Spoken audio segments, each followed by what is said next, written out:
Hey, this is Mark Byerly, and you're listening to Detroit JazzStage.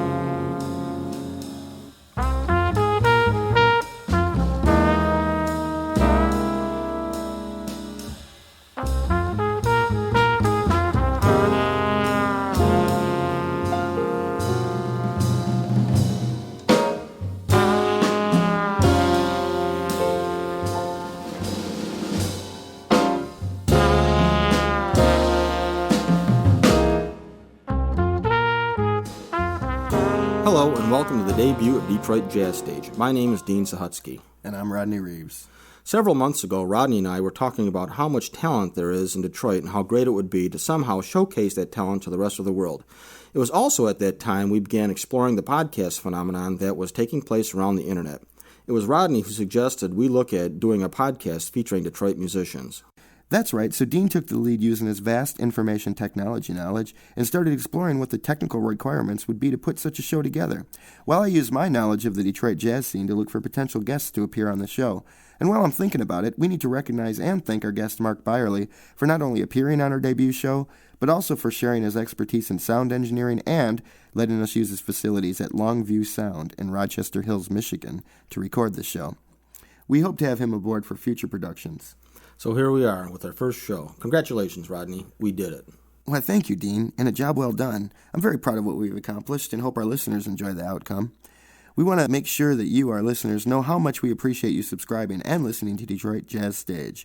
We are open to suggestions, comments, or requests, so feel free to visit jazzstage.us and leave a comment or email us at jazzstage@gmail.com. We will try to address all emails and comments we receive. Well, I think our listeners are in for a treat. I agree. And as we mentioned earlier, our guest on tonight's show is Detroit trumpeter Mark Byerly. Mark's life as a musician is storybook, and very typical of the dedication to one's art that is necessary to become a world-class musician. For example, let's check out his song, Blues for the Morning Rush Hour, from Bop Culture's self-titled debut album, Bop Culture.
What a cool sound he has. Anyway, Mark grew up in Grand Rapids, Michigan, and comes from a musical family. His mother plays piano, and grandfather played the trumpet.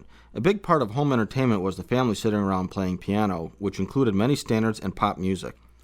Mark started playing trumpet in the 6th grade at Collins Elementary in Grand Rapids. He spent much of his time practicing early on. He and friend John Walsh both studied with Fred Baker of the Grand Rapids Symphony Orchestra and would practice day and night.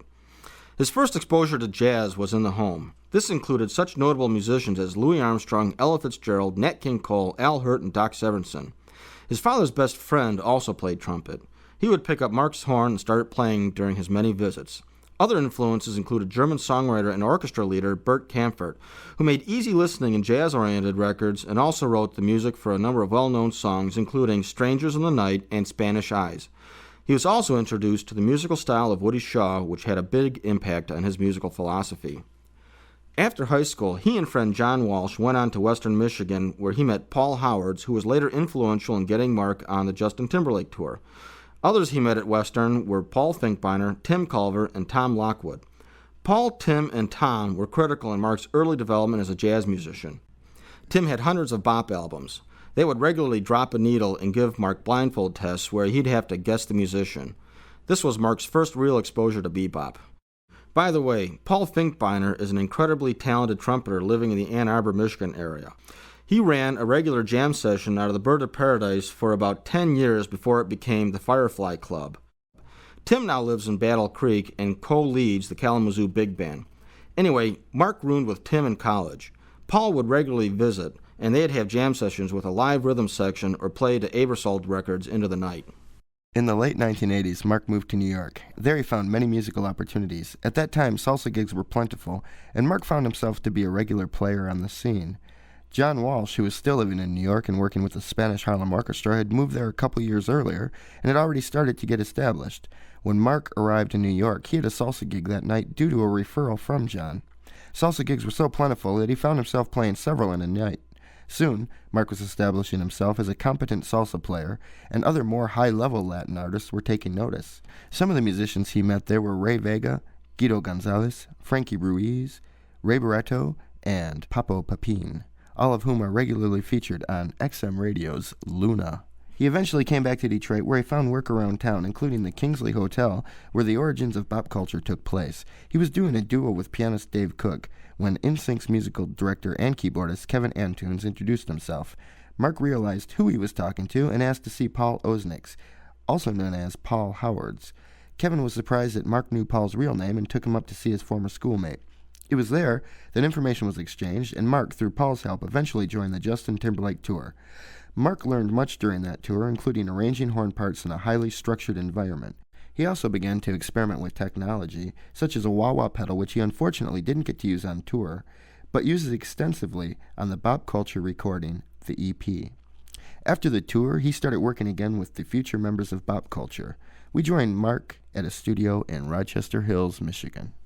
Hello, Mark. How are you? I'm doing good. Good.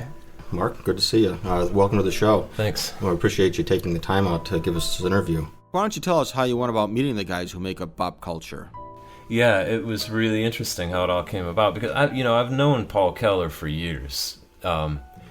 We came up in Grand Rapids together. Okay. When I was going to Western, Paul used to run a jam session every Friday night at this club in Grand Rapids called the Boiler Room, and my friend and I, John Walsh, we'd skip town, like skip our last class or two on Friday. Sometimes we'd just skip all of our classes on Friday and head back up to Grand Rapids, which was our hometown. Okay. And go to the Boiler Room, go to this jam session that Paul Keller would run. And at that time, I was probably 19 years old. Paul was probably 21 or something like that. He was playing like he was 45 or 50, he played and always has with such a maturity, right, that he always seemed to me to be a lot older than he actually was. Right. So I've known Paul for a long time. We've played just countless gigs together in the West Michigan area. And after I left Western and moved to New York, I did a couple cruise ships, did the typical thing. We kind of lost touch a little bit, and I moved back to Michigan in '97. I'd been hearing about this cat Rick Rowe, this piano player, and I'd heard Rick a couple times. Like, damn, that cat, man, he's playing, I'd love to work with him. So we, I always admired Rick. And you want to introduce your jazz cat there? Yeah, this is Tigger right here. Oh, you're talking. This is Tigger. Yep. So, Rick and I ran into each other a few times. I always wanted to work with him, and just so happened that when Dave Cook left for New York and got hooked up with the NSYNC thing, there was my opportunity to try to get Rick to play this gig with me at the Kingsley, and he agreed to do it. So Rick and I started working a lot as a duo, and man, that's the quickest way to become musically intimate with somebody is to play a duo. Before you go on any further, Mark, I'd just kind of like to say for our national and perhaps international listeners that Paul Keller, the bassist extraordinaire, now located basically in the Ann Arbor area. That's correct. Yeah. He lives in Ypsi, but most people probably on a national level might know him from working with Diana Krall. Right. I think he recorded an album at least with her, right? Do you remember which one? What was it? All for You? Is that the name of the record? Right. And that I think was one of the ones where she really started making it. Right. Doing really well. That and he did some work with Russell Malone, a great guitarist.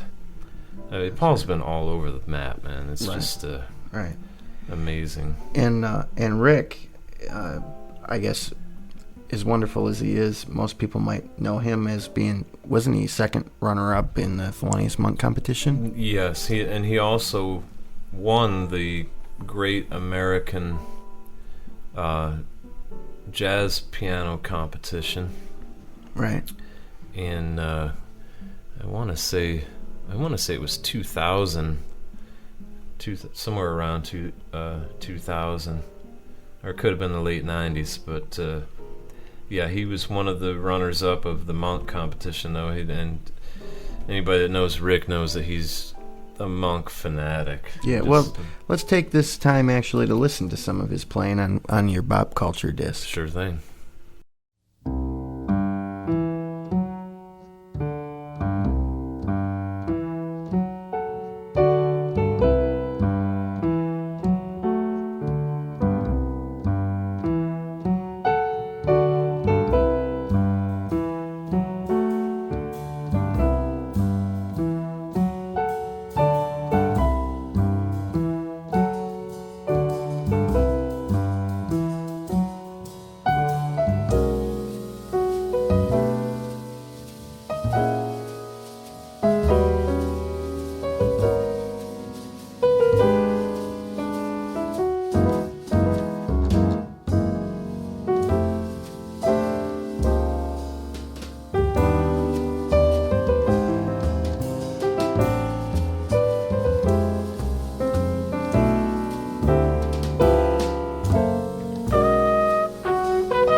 So at what point did you officially define yourself as an ensemble?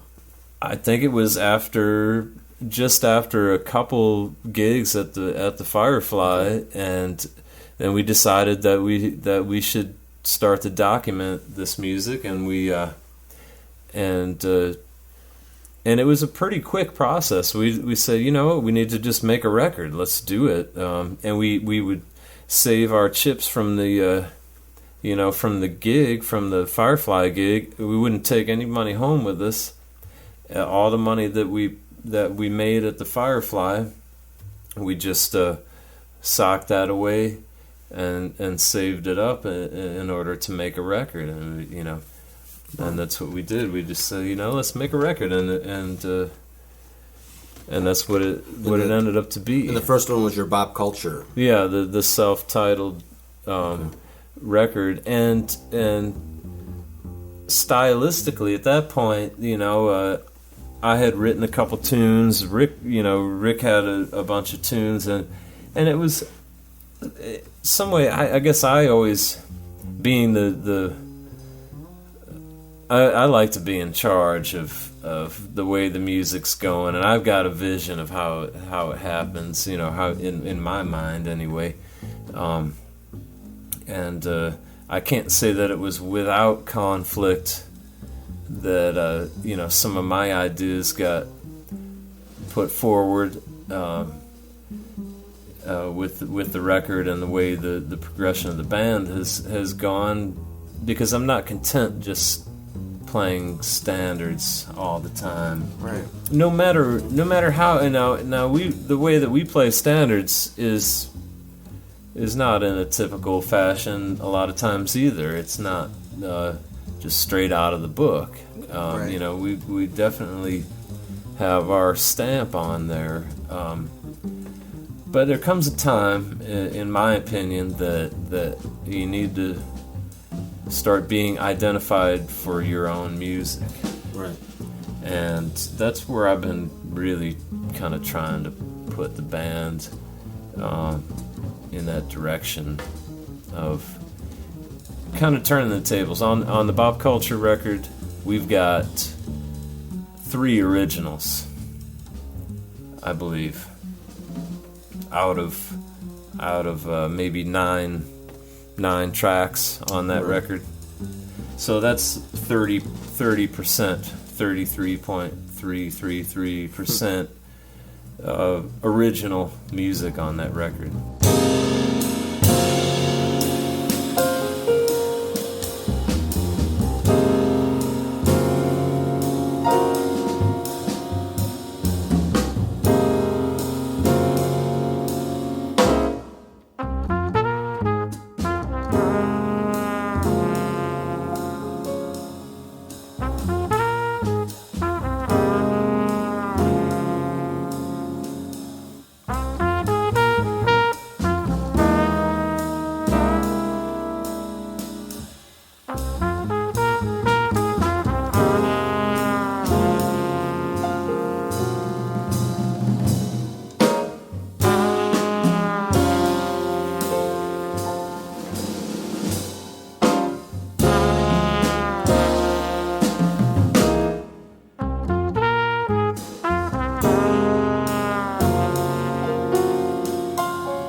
Well, great. That original recording came out on our, what is it, PKO Records? PKO Unknown Records. Right, used to be School Kids. It's Paul Keller's, well, right? yeah, it was.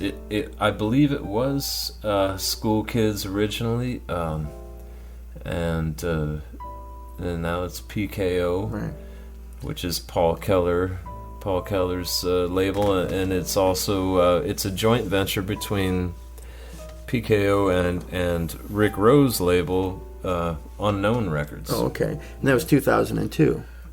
That's correct. And I do recall that the Monk tune on there had never been recorded before. Is that right? By I'd heard someone that. other than Monk. Right. That you'd have to ask Rick about, because he's definitely the Bill- authority. Bill Higgins told me that That's back at entirely the possible. time. Well, now you have a 4-song EP, and how many of those songs are originals? Who wrote the songs? Who's on the group or in the group? The EP contains 4 tunes, and 2 of those are my originals, and 2 of them are Rick's arrangements. One being Over the Rainbow, and of course we had to put a Monk tune in there, Brilliant Corners, which I would hope that Monk would dig our treatment of that, and knowing his mind a little bit, and the way the forward thinker that he was, I'd hope he would enjoy the way we kind of funked it up a little bit. Sure, let's take a listen to that.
let's talk about the background on the group Bop Culture.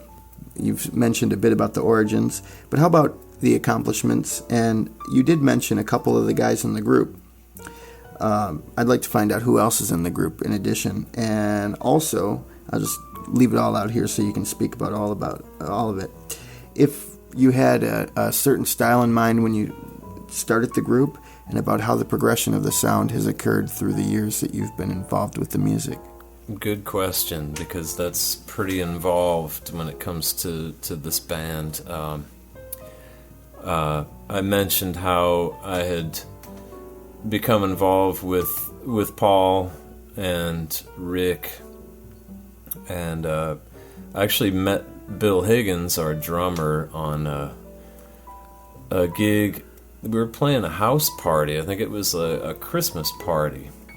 And Scott Gwinnell, a great local pianist, trombonist, arranger, composer. Scott and I had known each other for a little bit. He went to Western, actually. He was a little bit younger than I was, so I'm not quite sure that we really knew each other when I was there, but we had known of each other, and so he hired me for this gig. It was a house party around Christmas time, and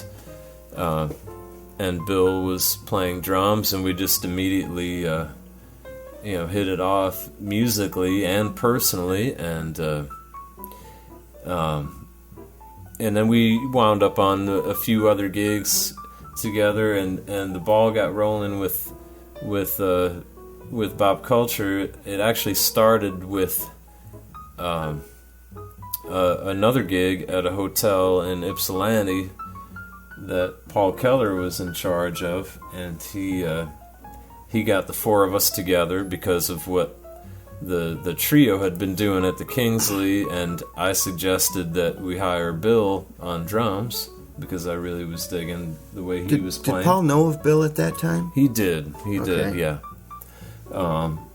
It just like anything else, we all end up on gigs here and there, understood. And that type of thing. So I said, well, how about getting Bill on this gig? And so we were playing this crazy sports bar in this hotel in Ypsilanti, and we did a few of those gigs, and the band just kind of started to click, even though we weren't playing any original material. We were just playing standards.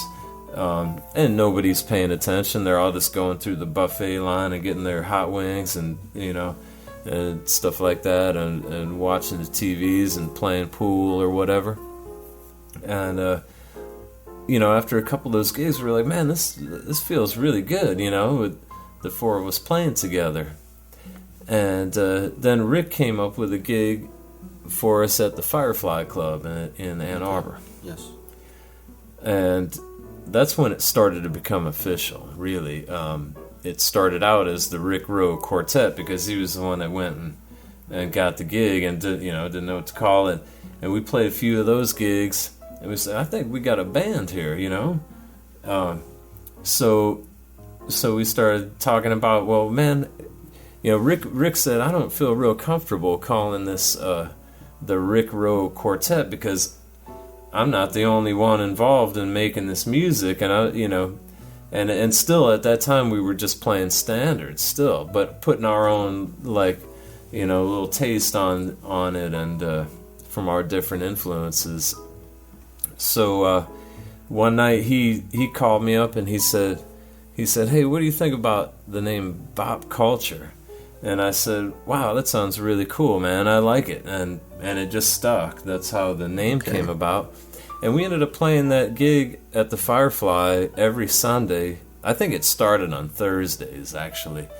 And then it moved to Sundays. We played the gig every week for a long time, for a couple years. Okay. Until I went on the road with Justin, and then it fell apart. They did a couple weeks as a trio, and then it just sort of, the gig fizzled out, and it was, I think, basically because it wasn't the whole band anymore. Right. But once your tour ended, that's kind of where you resurrected the group again. Yeah, I mean, we, of course, the whole time I'm out on the road, we're always talking, and trying to work on stuff, and now I come back on a break or something from the tour, and we book another gig at the Firefly or Baker's. We play Baker's quite a bit, that type of thing. All right, the on your recent CD, the EP. Yes. You got a tune Erroenious, and you're using some techniques, with the wah-wah pedal on the trumpet, which is really, really very cool.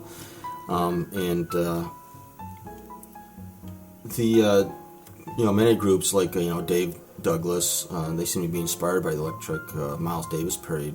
What kind of inspired you to follow that same style? I'm not so sure it was Miles himself that inspired me. I think it's a natural extension of the trumpet that I like to have there at my disposal all the time. Kind of bringing it a little closer to the human voice, maybe, or right. Something like that. The wah-wah pedal could be thought of as the electric hat. Yeah, and I believe the wah-wah pedal was actually developed by a trumpet player with the out of the stem that you put in a harmon mute that has the little cup on the end to do that. It really just kind of seems like a natural part of the horn to me. And also loving rock music and all that different type of stuff. You hear guitarists play it all the time and have that ability to express a different aspect of the music. And I really think that a lot of times I'll use an echo or a delay too on a horn or a harmonizer or whatever it may be. I just think that all those things should be at your disposal, and we're not just limited to You've had now is this a recent development in your playing style, or does it have to do with a recent interest in how to use technology and recording techniques? Yeah, it sort of is. And when I bought this pedal, I was on tour with Justin. And had every intention of using it on the club gigs that we'd play. We play, aside from the arena shows, we would go and play smaller clubs like a Hard Rock Cafe or a House of Blues type of thing, sort of an impromptu club appearance where we could open up a little bit more and stretch out and things like that, as opposed to the structured nature of the show itself. Right, no lights, no dancers. No pyro, no dancers. Right.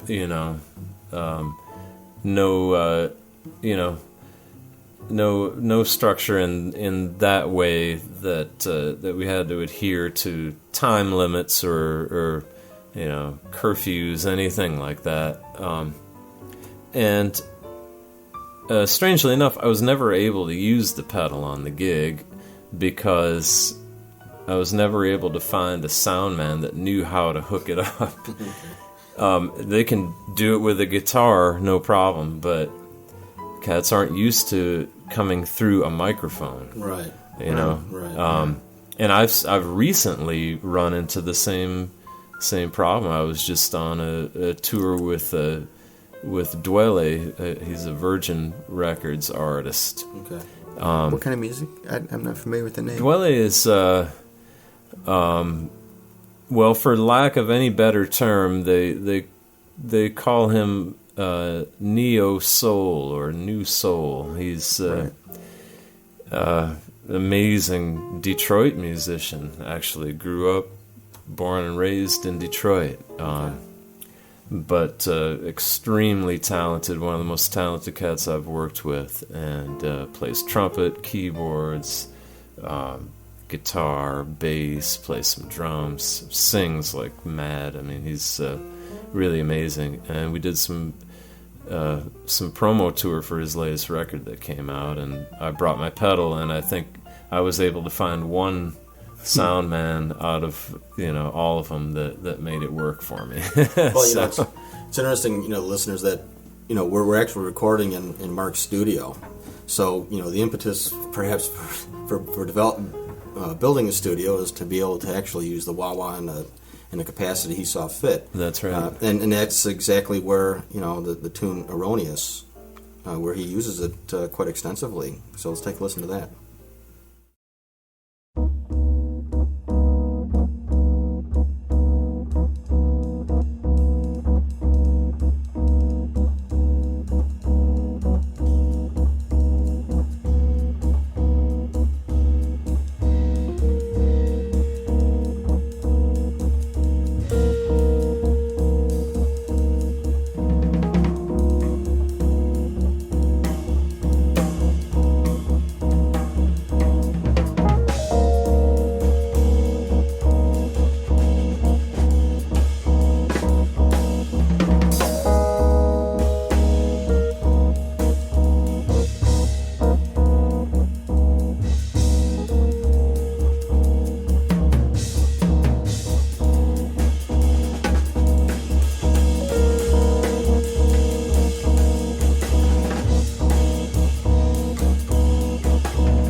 there's obviously a difference. I mean, musical the group, philosophy. Yeah, the philosophy and the sound has changed between the two CDs. In the last couple of years.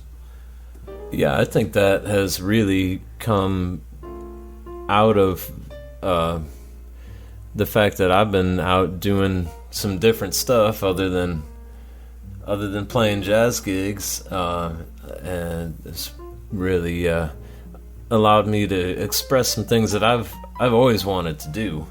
It's nothing new, I've always loved different types of music. Now, trying to put a little bit of modern edge to the sound of the band. And we've also on this latest recording, the EP,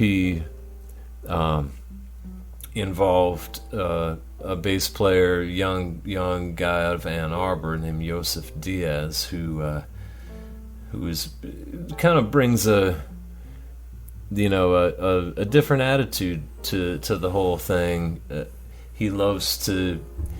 Josef loves to mix beats and do all different kinds of stuff, experiment with music, and he's really he's got quite a good handle on the straight ahead feel, but also a good knowledge of some modern, more funk hip hop type of vibe to him, and he really brings a nice flavor to the table, I think, with this thing, and allows me to get some of my my tunes out there too that are away from the straight ahead idiom. So it's good timing.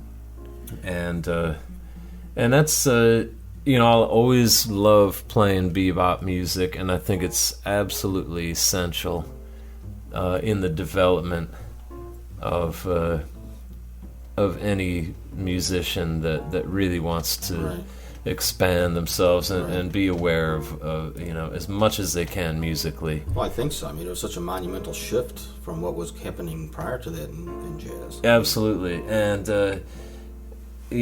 but at the same time, I'm not satisfied just sitting around playing, and I don't want to belittle the standards of the bebop. And I mean, it's like you said, it's monumental. But we got to move forward. Right. We have to, and that's the only way that I personally can remain feeling good about what I'm doing, and keep musically satisfied and fresh, is to stay creative. And that really, to me, doesn't always mean playing standards. No matter how you play them, no matter how different you play them, you're still playing somebody else's music. Sure. And I think it's real important to create your own. Mark, how does the time that you spend here in Detroit influence the way that you play your instrument? Well, I have to say that I didn't really move here on my own accord. It kind of goes back to the whole resurrection vibe, and I suppose ultimately I'm responsible for my own decisions and what I do. But when I was living in New York, I didn't just suddenly get out of bed one day and say, well, I'm going to move back to Michigan. It's pretty involved, the reason why I ended up here. However, I can say that I'm really glad that I did end up here, and everything that's happened to me since has been really nothing but great. And being here in Detroit has really opened my eyes to a lot of other experiences that I would not have had I not moved here, and as a result, everyday experiences impact the way you play music. That's just the way it is. That's if you convincingly play music, it's because you lived it. It's not. It's fluid. It's not because you read it out of a book or read some notes on a sheet of paper. It's, so Detroit has had a major influence on my music, and had I not moved here to begin with, there are a lot of things that I would not have had the opportunity to do. So it just kind of goes along with life, really. Life and music are synonymous. I mean, they're one and the same. Right. And so that's the path, Well, it's the mantra of, taking responsibility and whatnot. I mean, you're not going to become a great musician unless you take the initiative to make it happen on your own, at least. Right, and take your experiences and just it's to the point where you don't have to consciously funnel that into your music. It just shows up there. It's there. If you're as in touch with your instrument or your whatever you choose to do, your music, as you need to be, then it's just going to be there, right alongside all of your life experiences. So that's what Detroit has done for me, for sure. Cool. Well, thank you, Mark. Yeah, thanks, Mark. Well, Thank you. If you want to mention the website or anything along those lines. Yeah, we have check out gigs. Check out bopculture.com. Check out roemusic.com, ROE music.com, and also pkorecords.com for any upcoming Bop Culture information. Okay, excellent. Well, thank you very much, Mark. Yeah, we'd like to thank you for your time, and we hope to hear your music on the show again soon. Absolutely. Take it easy. Wow, that was a great interview. Man, that guy knows his business. He sure does. Mark's a great example of the level of musicianship in the city of Detroit. Well, that's it for this show. Keep in mind that the format may change from show to show and that we may do shows recorded live. Anyway, we hope you enjoyed this debut of Detroit Jazz Stage. If so, please go to podcastalley.com and give us a vote. Again, we do appreciate your listenership and value your input. Please feel free to leave comments at jazzstage.us or email us at jazzstage@gmail.com. Be sure to join us next month for another installment of Detroit Jazz Stage. Detroit Jazz Stage is a creation of JazzStage Productions located in Lake Orion, Michigan, and was recorded at Longview Sound Studio in Rochester Hills, Michigan. The Detroit Jazz Stage podcast is powered by Liberated Syndication, podcasting made easy. For information on Liberated Syndication, go to jazzstage.us and click on the Liberated Syndication logo.